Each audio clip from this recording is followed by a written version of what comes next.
Bendiciones, amada iglesia. Mi nombre es el pastor Rafael Lisier y hoy estamos de fiesta. Tuve la oportunidad de este fin de semana venir a la República Dominicana y no podía dejar pasar esta oportunidad para entrevistar a una de las personas que ha sido clave en mi desarrollo, que ha marcado mi vida positivamente, que fue una de las personas que me inspiró en el principio a entrar en el ministerio y que bueno, hoy considero un amigo, que hemos compartido tantas cosas juntos. Así que hoy está conmigo el obispo Madiel Tavera. Ay, amado obispo Rafael Lisier, cariñosamente Rafi, qué alegría poderte recibir de nuevo en mi casa. Mi casa es tu casa y mi gente son tu gente. Y cada vez que tenemos la oportunidad de compartir espacio como esto, de verdad que para mí es tan enriquecedor. Tú eres una riqueza, tú eres un don de Dios, un regalo de Dios para mi vida. Gracias, igualmente. Cada vez que tengo oportunidad, Madiel, estoy entrevistando, aprendiendo, tratando de crear algún tipo de contenido que le sirva a los estudiantes del adiestramiento ministerial, a la gente que nos sigue en las redes, porque creo en el proyecto del liderazgo eclesiástico. Creo que Dios utiliza a hombres y mujeres para su gloria. Y sé que cada momento que aprovecho para entrevistar, para sacar, para extraer. Y eso quiero hacer contigo hoy, ¿te parece? Aquí estamos listos y muy contentos de poder tener esta conversación contigo. Pues Madiel, llevas ya más de 40 años en el ministerio pastoral. Has estado en diferentes lugares sirviendo al Señor, supervisando iglesias, ¿verdad? Dios te ha bendecido. Eres un escritor, ¿verdad? Recientemente hiciste una obra bellísima que tiene que ver con tu oficio de alfarería, pero hoy quería hablar un poquito no solo de todas las cosas que has hecho, sino de cómo Dios te ha ido formando a través de este tiempo. Háblame un poquito de quién era Madiel antes del ministerio, qué cosas marcaron tu vida, cómo empezaste a descubrir lo que Dios tenía para ti. Muy bien. Y cómo finalmente llegaste a esta experiencia de vida ministerial. Qué lindo, gracias Rafi. Sí, de verdad que mi vida, mi historia, mi cantera, ¿verdad? Como hablo del libro, mi cantera, mis inicios, mis principios. Vengo de una familia pastoral. Mi papá comenzó el año en que yo nací, el año 1964, el pastorado. Y de verdad, mis padres me dieron tremendo ejemplo de fe, de integridad. Caminaron con Dios y crecí en medio de la iglesia, sirviendo al Señor, amando a Jesús. Y obviamente cuando llega uno a la adolescencia, como que las luces del mundo, algunos, ¿verdad? Nos atrajeron. Claro. Y así pasó conmigo. De momento me fui a Chabón, la cerámica, el arte, esa vida bohemia, romántica, tú sabes. Entonces, un poquito, pues, como que de momento se fue apagando ese ardor por el Señor. ¿Allá aprendiste el oficio de alfarería? ¿Fue en esa etapa? En esa etapa, okay. En esa etapa justamente aprendí el oficio de la alfarería en Altos de Chabón, y entonces también, ¿verdad? Como que el medio se prestaba para también, ¿verdad? Para cierta influencia. Claro. Así mismo. Y de momento, pues, en un tiempo de mi vida, como de un desierto espiritual, Jesús viene y me ama, y yo sentí su amor. Le pedí al Señor que me llenara de su Espíritu Santo, aún yo estando de fiesta la noche anterior, y el Espíritu Santo cayó sobre mí y yo fui transformado, y se entró en mí un deseo, una pasión por el Señor, de amarlo, de servirle. Yo me sentía, y tenía claro esa escritura, que al que mucho se le perdona, mucho ama. Y yo me había sentido como tan lejos de Dios, y al regresar, como quiero dar mi vida, quiero entregar mi vida al Señor. Y eso pues me hizo buscar más de Dios. Conecté entonces con unos misioneros que estaban acá comenzando la obra, entre ellos el pastor David, los misioneros que venían de Puerto Rico a servir al Señor en la comunión que tú y yo pertenecemos hoy, las iglesias del Nuevo Testamento, y así me conecté con ellos, y así comenzó mi ardor por servir al Señor. Por la obra de Dios.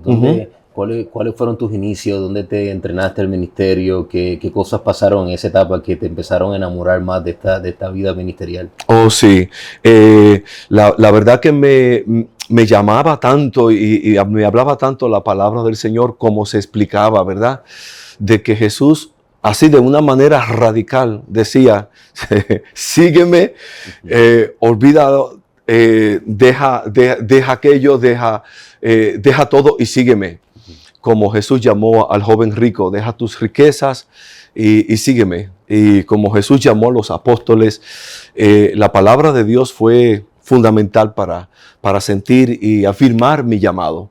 Y también ver la vida, ver el llamado de otros que se consagraban, que dejaban riquezas, que dejaban carreras, sus propias carreras y venían a servir al Señor al campo misionero.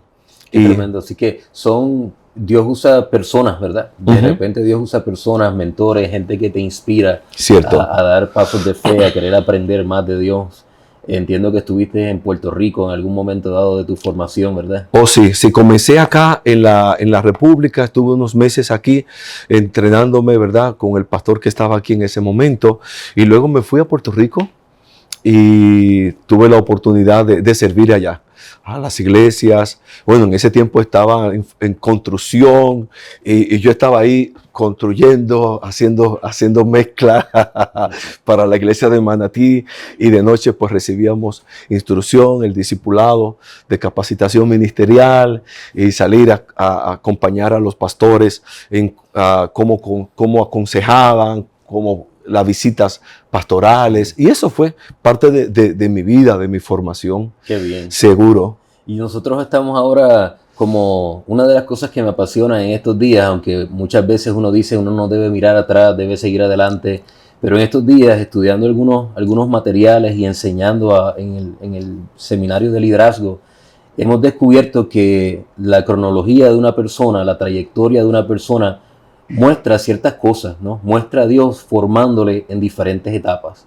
Es decir, que un líder no comienza a ser líder cuando se le entrega un título, sino que Dios ya ha venido formándolo en cada etapa. Así cuando recibe esa oportunidad para servir, ya hay un manejo de Dios, ¿no? En la vida de él. Sí. Poniendo tu vida en una línea del tiempo, ¿verdad? De esta etapa ministerial en la que has estado por más de 40 años, ¿cómo tú pudieras... Si lo puedes dividir en 4 etapas, etapas donde esto fue un antes y un después, aquí Dios hizo algo, y qué cosas aprendiste en esas etapas, ¿cuál sería una de esas? Oh, así, bueno, poniéndolo así por etapas, recuerdo como las etapas que voy formando en mi libro, ¿verdad?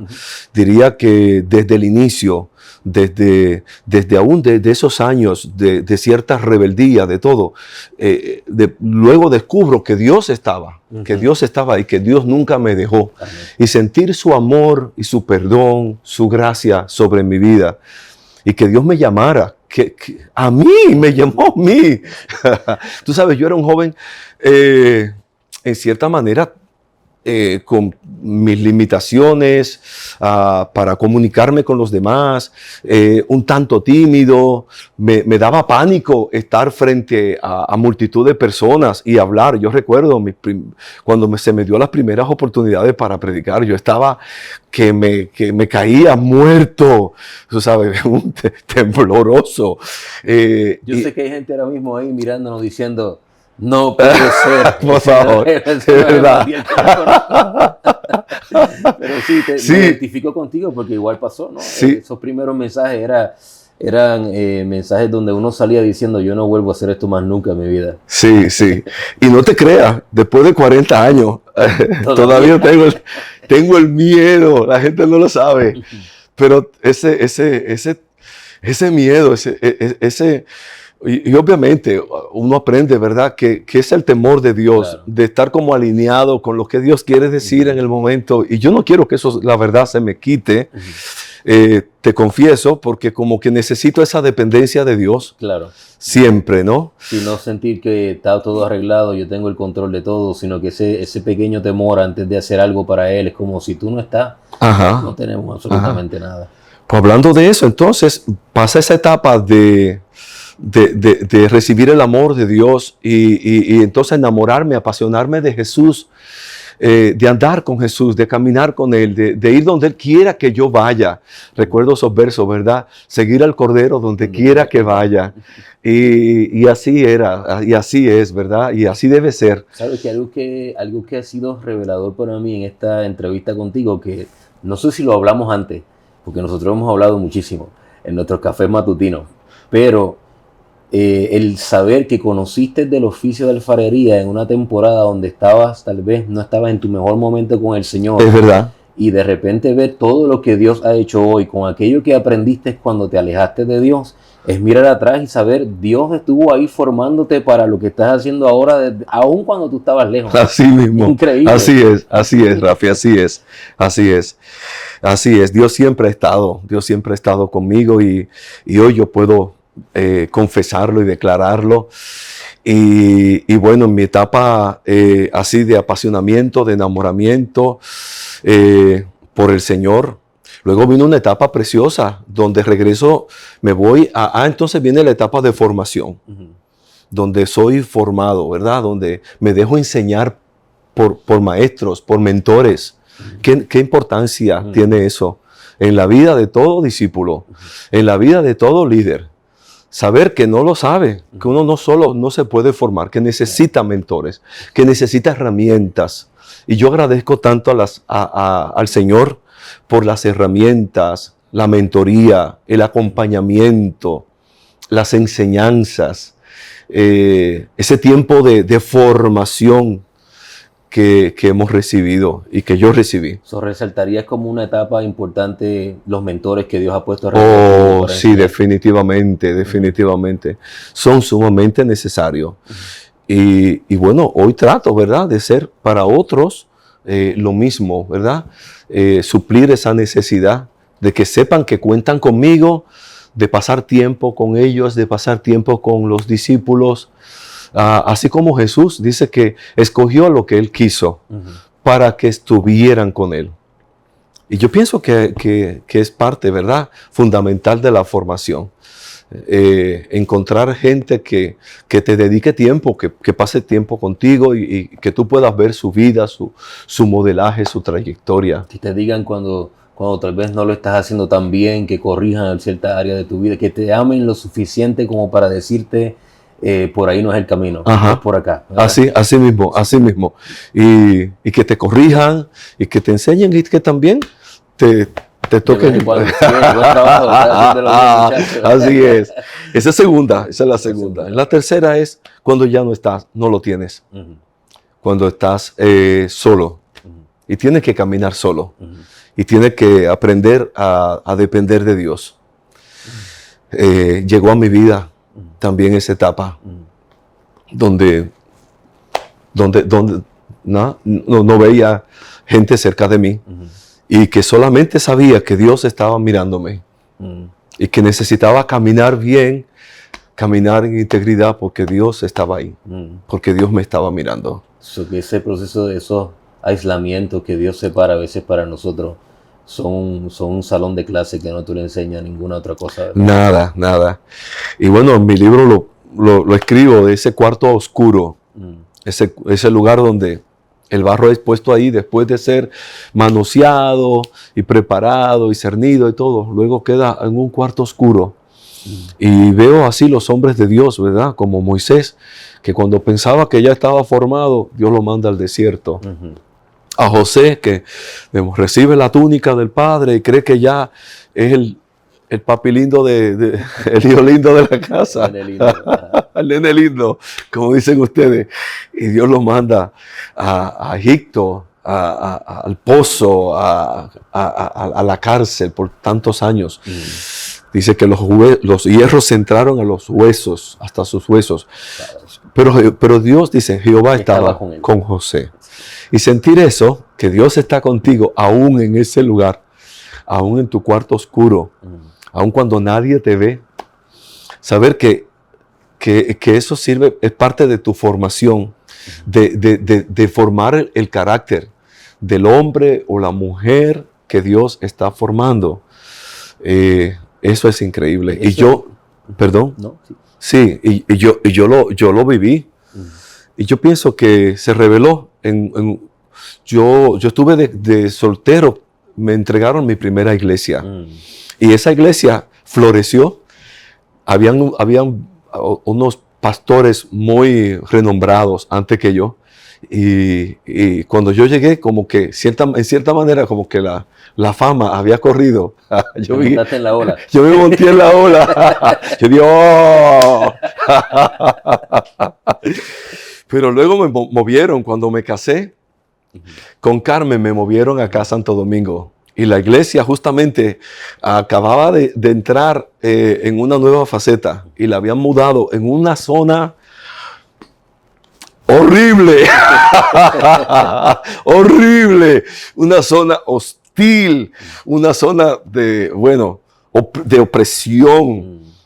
Hay gente alcohólica, hechiceras, los vecinos eran hechiceros, alcohólicos, drogadictos, o sea, quienes entraban así eran los tipos bebidos, tomados, tú sabes, una locura, el techito cayéndose literalmente y nadie, o sea, como que una soledad, una oscuridad espantosa. y uno mirando ahora como hay personas que nos están viendo que probablemente están pasando por un momento similar en su vida, ¿verdad? En su contexto. Y en muchas ocasiones como pastor yo veo que cuando las personas pasan por experiencias como esa, su primera reacción es pensar en algo negativo que ha pasado, algo que han hecho, como aquellos que le preguntaron a Jesús, ¿quién pecó aquí para que este naciera ciego? ¿Quién hizo algo malo para que este proceso de dificultad haya llegado a mi vida? Y la respuesta de Jesús es impresionante, ¿verdad? Nadie hizo nada malo. Aquí yo estoy trabajando, yo estoy formando, yo estoy haciendo. Así que muchos de los procesos nuestros de dificultad es una visión diferente para el liderazgo y para el servidor cristiano, comenzar a ver los procesos de dificultad no como algo malo que ha pasado, como ni siquiera añadirle propósito a los planes del enemigo, sino que Dios ha estado formando cada etapa de nuestra vida. Cierto. Porque en ese silencio, en esa soledad, Dios formó cosas en ti. Así es. Que hoy las vemos, ¿verdad? Hoy las disfrutamos, pero fueron formadas en ese momento. Cierto. No, definitivamente agradezco a Dios por su escuela, por sus procesos. Todos fueron tan necesarios en mi vida y hoy lo puedo ver con una claridad impresionante y de verdad agradecidos de Dios por cada uno de ellos. Y bueno, como cuarto te diría, habría más, pero quizás ver la manifestación, ¿verdad? Del cumplimiento de la promesa. Finalmente ver la gracia, el toque de Dios para ver vidas, para ver el crecimiento de la iglesia, de la obra. Lo que vemos hoy aquí en la República Dominicana, la iglesia en Santo Domingo, yo la miro y digo, solamente Dios, solamente el Señor. Y si hoy definitivamente reconozco que todo ha sido su gracia y su favor. Sí, que uno no, como hay veces que hay personas que me han preguntado como qué estrategia, qué pasos tú darías para poder lograr o poder ver el éxito en la iglesia que nosotros vemos hoy. Y me cuesta trabajo formular estrategias porque creo que deshonraríamos hasta a Dios mismo, ¿no? Como el crecimiento lo ha dado Dios y lo único que hemos hecho es tratar de ser lo más fieles que podamos y servirlo a Él, amarlo, tratar de seguir sus instrucciones, pero al final Él es el dueño de todo. Todo sale de Él, todo es por Él, todo vuelve a Él y nosotros solo estamos ahí, ¿verdad? Para servirle y disfrutar esta experiencia de fe. Así es. Que servir al Señor es lo mejor que puede pasarle a un ser humano. No, esto es una locura de emociones. Sí. Esto es una locura de emociones. De verdad, la vida en el ministerio es tan impresionante, como decimos, ¿verdad? Se sufre, se tiene que aprender a tener paciencia, la espera, esa dependencia de Dios, ese confiar en el Señor, como nos pasó a nosotros, que dependíamos de Dios hasta para el desodorante, o sea, una locura.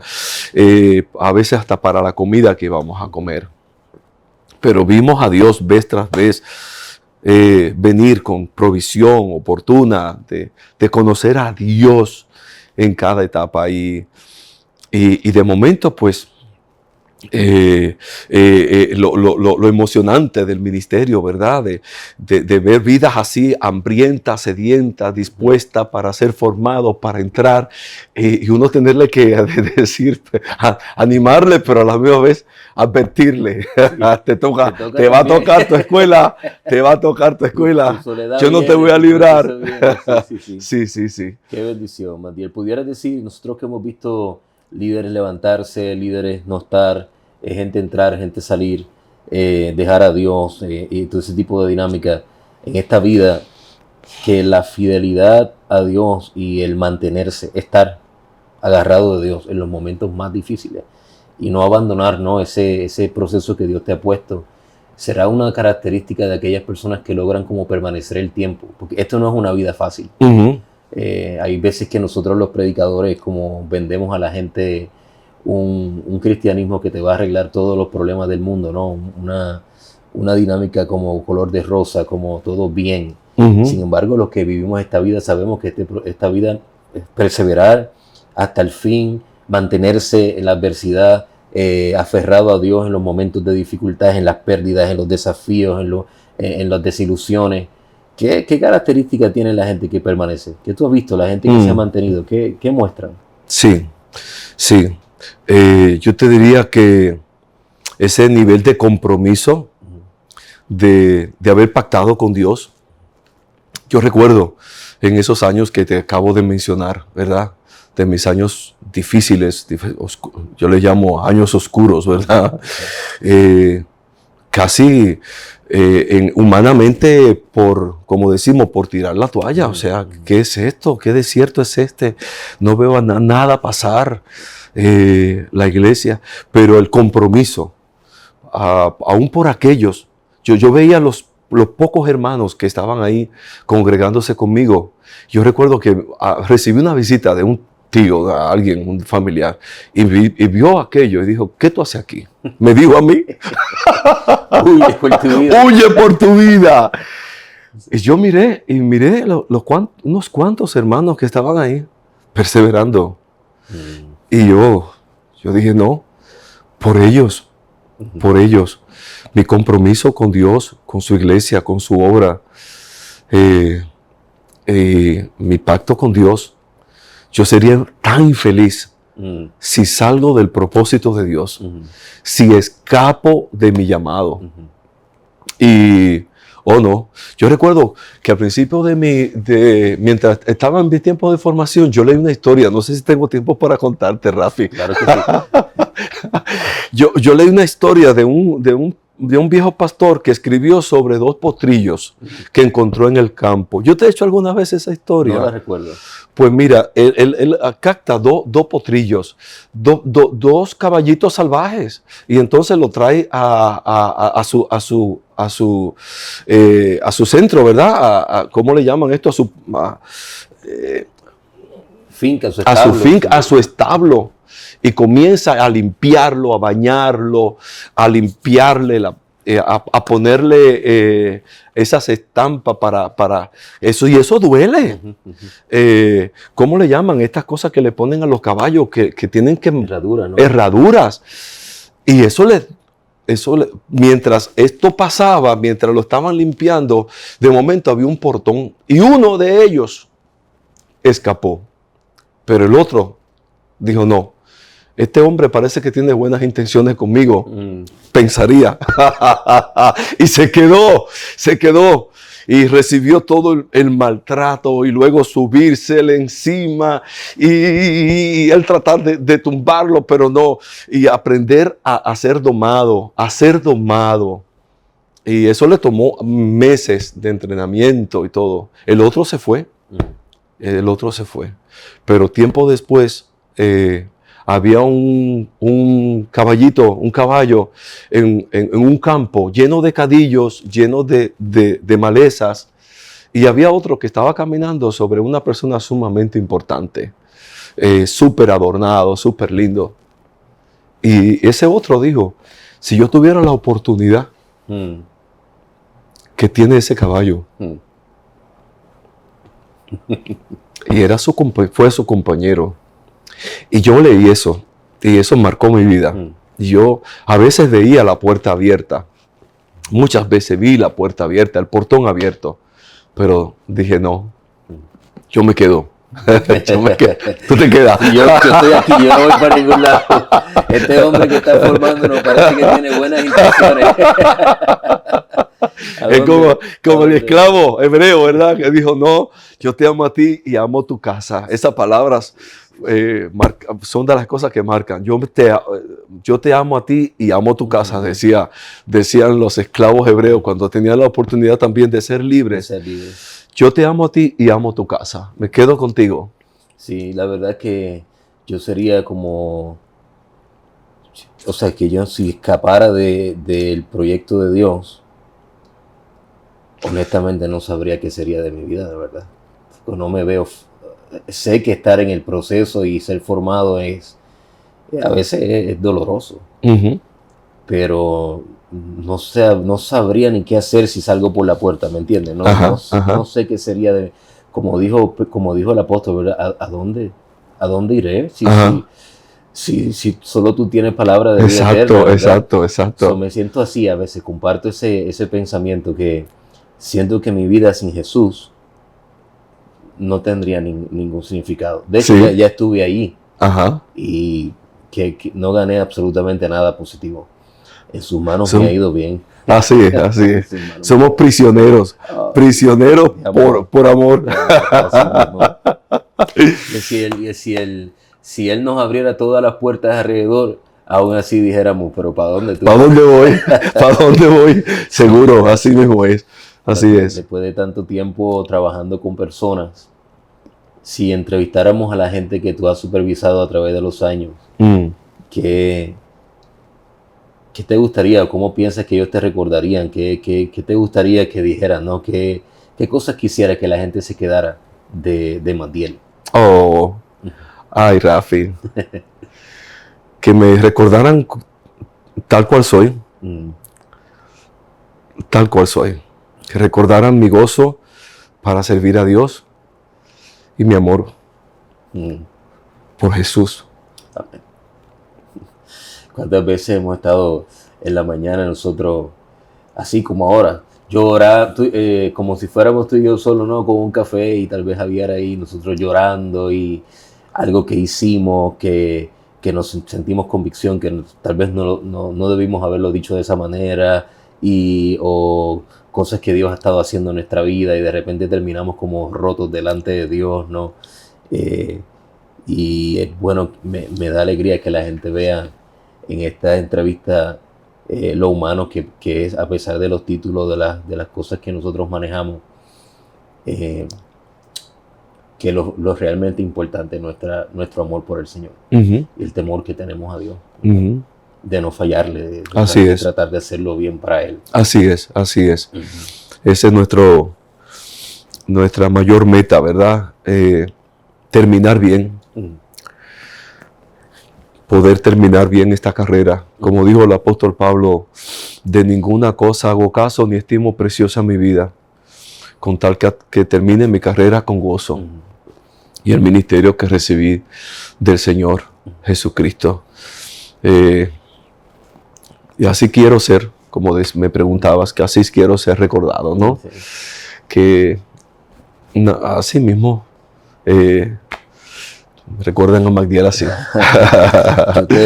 Si a mí me preguntaran, yo te recordaría como una persona que te hace sentir especial cada vez que te ves. Cada vez que te ve, como hoy mismo, ¿no? Tenemos uno de los muchachos del equipo aquí que cumple años hoy. Le mandamos nuestras felicitaciones. En su cumpleaños decidió estar aquí para grabar y ayudarnos con esto. Y cuando ese muchacho entró a la casa, Matiel estaba, cantó cumpleaños como si hubieran 1000 personas alrededor, o sea, y no es un montaje, o sea, yo quise, ese es quien tú eres, no importa si hay 100 gente o hay uno solo, o estamos tú y yo solo, cada vez que uno te ve es como si Dios se alegrara de verte. Gracias, nosotros. gracias Rafi, que la vida, he aprendido, ¿verdad? Que la vida es tan efímera, y la vida es tan efímera y tan corta, que como te he compartido en otras ocasiones, quiero aprovechar cada segundo. Cada segundo es tan importante, cada minuto de la vida. Y sí, quiero hacer sentir al otro como Dios lo ve, Dios lo ve, tan importante, y quiero transmitirle eso, ¿no? Y celebrar. Lo logras. De verdad. Sí. En mi vida, por ejemplo, lo logras. Cada vez que te veo es una bendición y me alegra el corazón. Gracias. Y tú igual. Si tú tuvieras la oportunidad, y con esto cerramos, si tú tuvieras la oportunidad de sentarte a aconsejar a el Matiel que estaba empezando el ministerio hace 40 años atrás y darle un consejo a Matiel, ¿qué le dirías? ¡Ay, Dios mío! ¿Qué le dirías acerca del ministerio, de la formación? ¿Qué aconsejarías a ese Matiel de hace 40 años? Sí. Quizás que se fajara más, ¿verdad? Que estudiara más, que se capacitara más. Pero toda esa cosa importantísima, la cual yo también la he considerado, ¿verdad? Que si tuviera la oportunidad de retrospectiva, lo haría. Pero más que todo, caminar más cerca del Señor. Caminar, empaparme de Él y de su palabra, enfocarme en conocer más a Jesús, su vida, el sentir de su corazón y obviamente aquellas otras cosas que te mencioné. Sí, qué bueno, Matiel, te agradezco muchísimo a ti y a tu equipo de trabajo que hacen posible que podamos hacer esta entrevista y un lujo poder escucharte, poder hablar, poder verte a través de estos años, cómo Dios te ha ido formando, descubrir la mano de Dios en cada etapa del camino. Y bueno, cosas que si nos ponemos a contarla aquí, como dice la Biblia, ¿no? ¿Dónde las escribimos? Estaremos aquí más de 3 horas hablando de todo lo que Dios ha hecho en tu vida. Pero te agradezco por ser un vaso, una herramienta de Dios para la iglesia, no solamente la iglesia Nuevo Testamento, sino la iglesia en el mundo entero. Tú has sido una bendición para nuestras vidas y estamos bien agradecidos de tenerte. Gracias. De ver tu amor, tu sencillez, tu pasión por la obra de Dios, es algo que siempre nos inspira. Gracias. Así que a todos ustedes les mandamos un fuerte abrazo desde aquí de Santo Domingo, en la República Dominicana. Ay, sí. Bienvenidos. Bienvenidos. Estamos recibiendo un grupo precioso de gente que está en formación, ¿verdad? Bajo la supervisión del obispo Rafael Lisier, y estamos tan felices. Bienvenidos todos cuando gusten. A Quisqueya la Bella. Muchas bendiciones, familia. Les amamos. Dios les bendiga. Bendiciones.